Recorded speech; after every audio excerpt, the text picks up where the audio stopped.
Hey everyone, welcome to the very first installment of Live from Kat's Couch.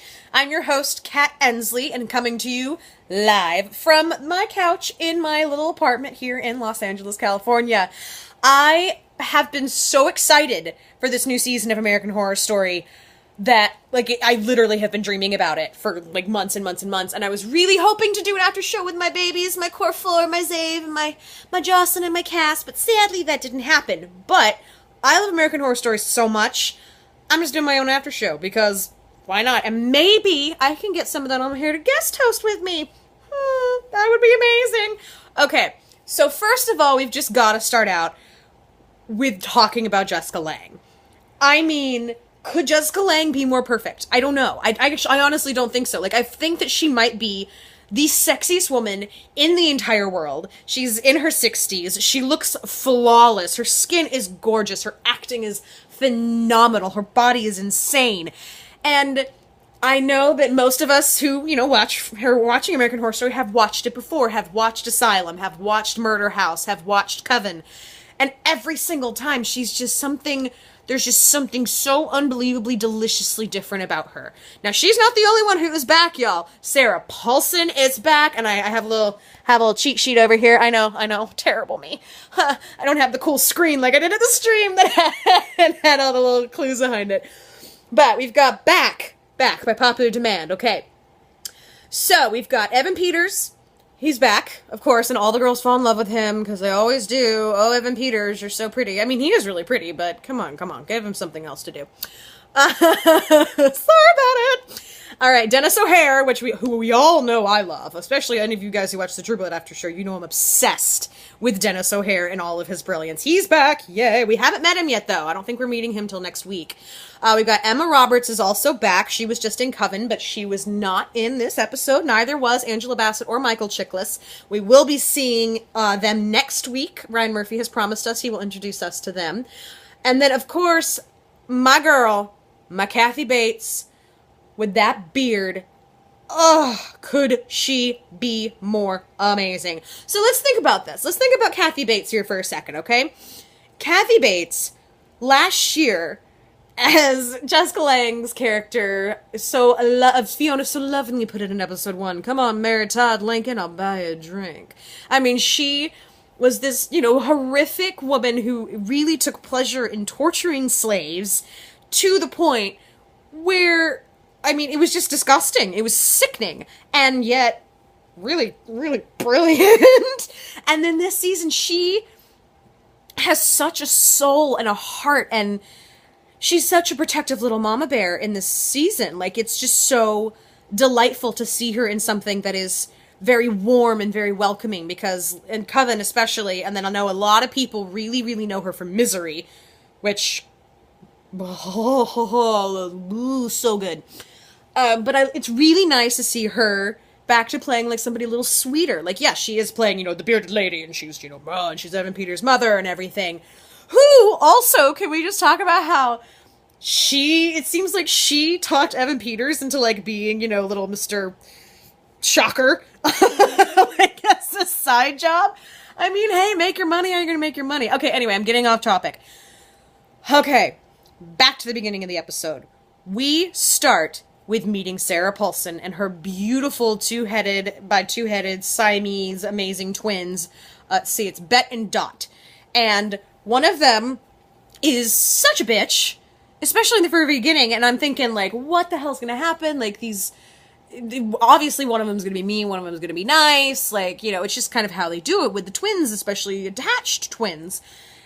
But there's something so underlining and sneaky almost about it, because we open with, the milkman and everything, and he's coming to the house, which, I'm sorry, dude, you were asking for it. The fact that that milkman survived makes me a little disappointed in American Horror Story.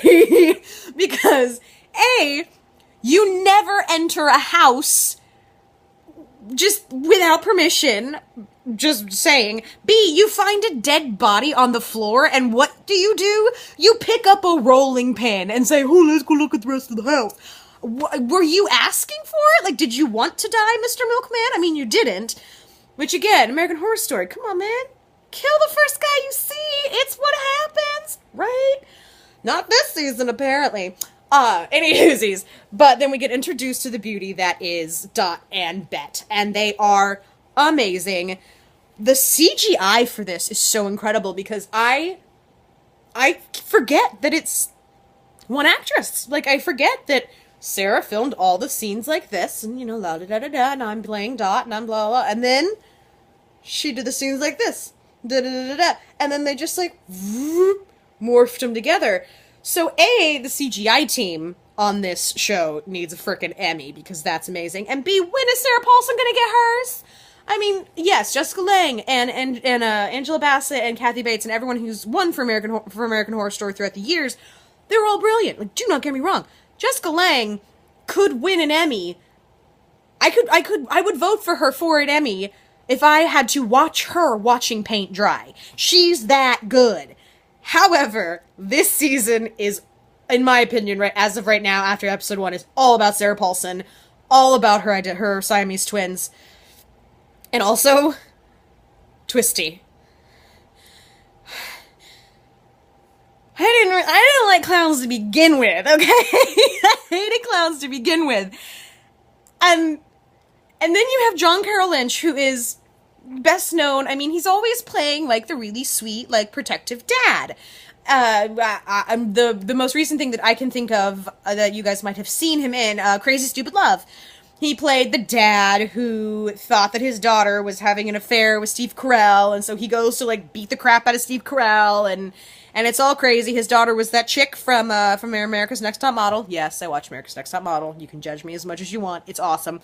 Anyway, but, I mean, it's just...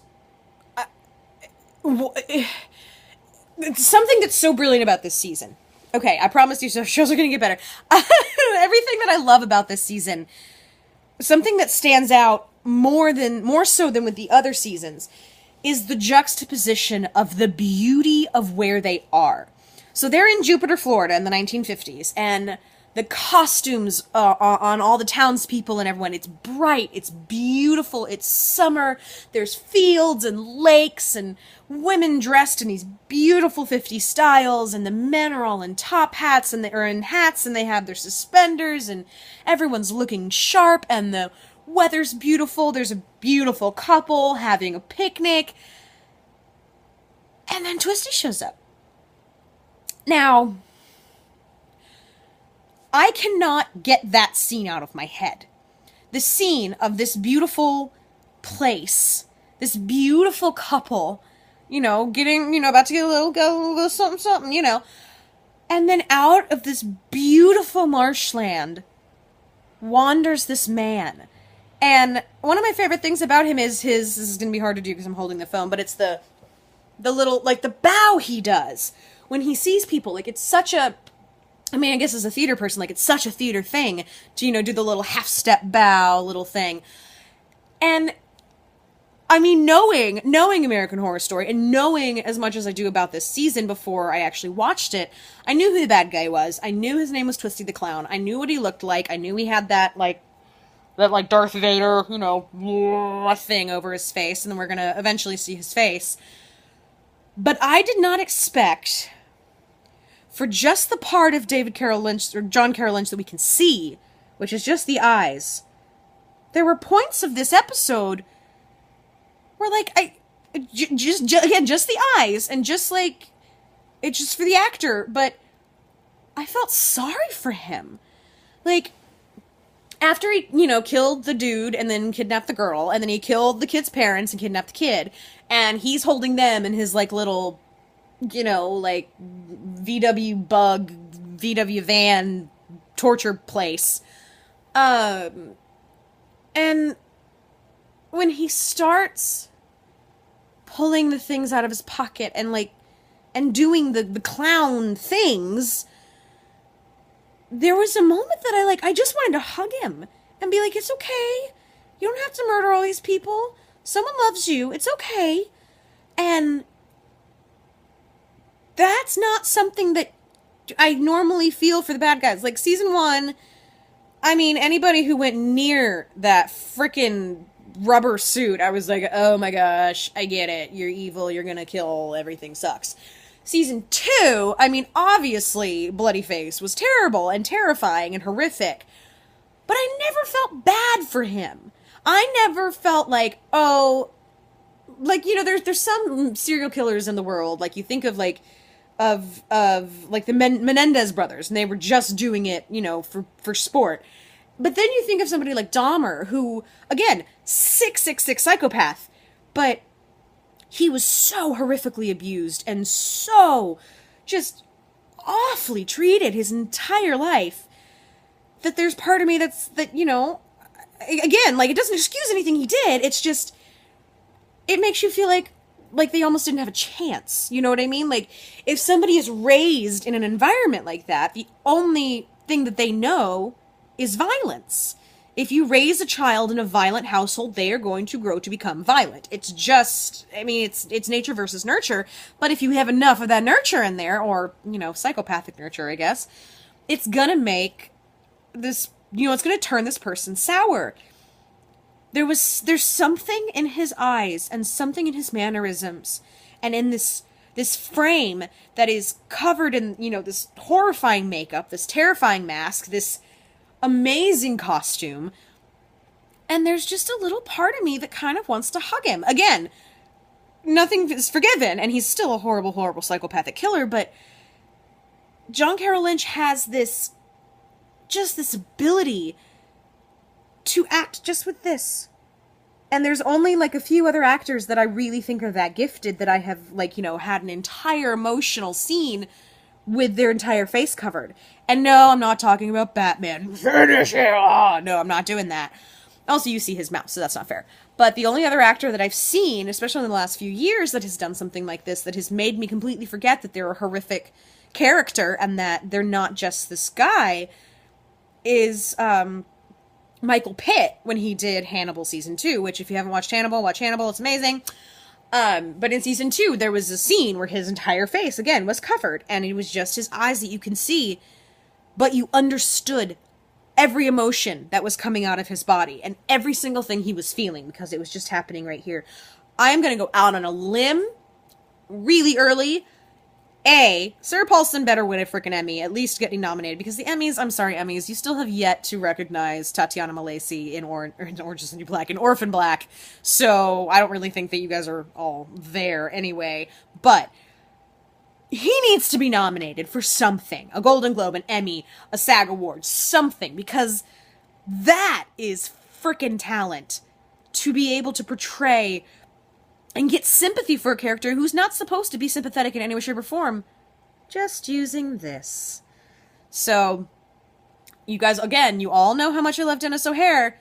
I'm gonna go out on a limb, though, and say, John Carroll Lynch, you not only are making me terrified to turn the lights off in my apartment, but you are so brilliant, and you're sneaking up. You're sneaking up the ranks of my favorite actors that I want to become, or those, because, you know, he's going to be like, oh yeah, that guy.